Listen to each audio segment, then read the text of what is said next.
Today I got a game that's so utterly, brutally beautiful that even a corn berserker is gonna cry when it comes out. You see, today I got for you a sequel to Warhammer Boltgun. The demo is out on Steam, and not only do you get to play as the legendary Malum Too Angry to Die Kado, but you also get to play as one of the most horrific things you could imagine: a woman! Now, first on the list we have to take a look at the characters. For example, where Kado is a space marine through and through, getting more HP and overall heavier weapons, his counterpart Nira, who is the sister of battle, has more fate, which is this blue bar that counts as a sort of armor. And of course her weapons are a bit more specialized and a bit lighter, like her bolt pistol that makes you feel like you are just robbing people. Hey, run them pockets, plague boy!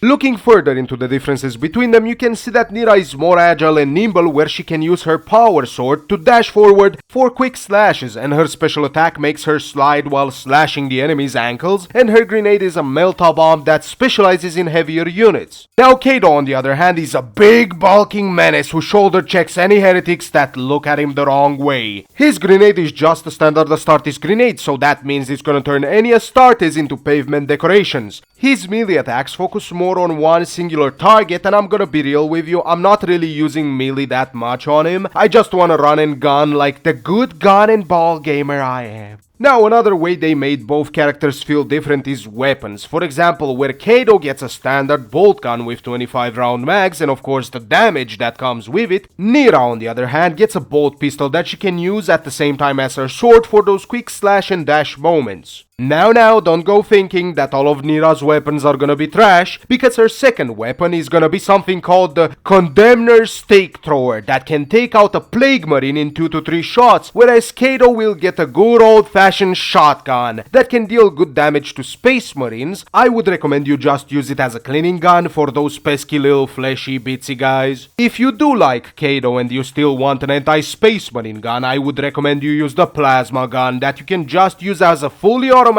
plasma thrower. And if you are a jealous little bean because Nira doesn't get a clearing weapon, guess what? You'll be happy to hear that she gets a flamer. That's gonna get you arrested for multiple crimes against humanity.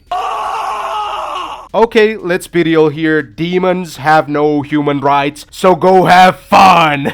I gotta say, I love the way the characters are highlighted, especially the way the weapons are made to be unique compared to the other character, but at the same time they made sure you don't lack a clearing weapon or a heavy weapon no matter what character you choose. Speaking of how much I love the characters, you have to see the enemies too. The enemies are amazing because this time the devs wanted to showcase all the Chaos factions and all the benefits that come with it. First on the list, we gotta go over to the Asmongold faction. Mostly because I found them very interesting. The Plague Marines are really cool, especially this mini-boss that I assume is just slinging cans of cancer at you and whatever gooch juice they could get from Bonnie Blue. So yeah, unless you want turbo syphilis, you might want to stay away from them. Now, another thing I found interesting they did with the Nurgle faction is that they made the Poxwalkers be able to come back from the dead if you don't burn or destroy the bodies. That's the certain thing that makes this faction feel more like the in-lore one. Well, I don't want them to be too much in lore. I don't want to play Boltgun 2 and then wake up with 2 parasites. Now, the other Chaos faction I saw was Khorne. And no, not just the Berserkers, even though they are done beautifully, where at one point they just get so angry that they start taking less damage because you won't come over here and fight me like a man. At one point you will fall down this pit and you will encounter the Bloodletters, which are these Khorne warp demons that just wanna fight you like a man, which is too bad for them because while I was running away from them, I was identifying as a woman, which makes them cowards in the eyes of Khorne for attacking a poor helpless woman. Khorne is gonna be very displeased with them.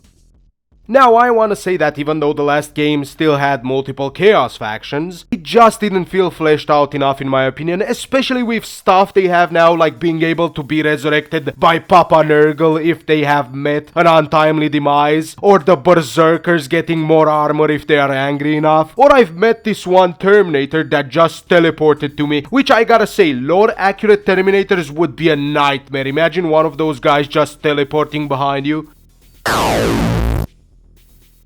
Thanks for watching, lads. Comment something if you wanna help me beat the algorithm, and feel free to leave a like. That being said, special thanks to the channel members: Jordan Ingram, Smacker's Temple, Estalarico, Cactus Man, Speepy Fopux, 501st Admiral Fez, Major Glazer, Titan, Doomclash, Merc, Kronk, Hootsnag, Polski Swagger, Matrium, Mr. Based Wolf, Call of Mutts.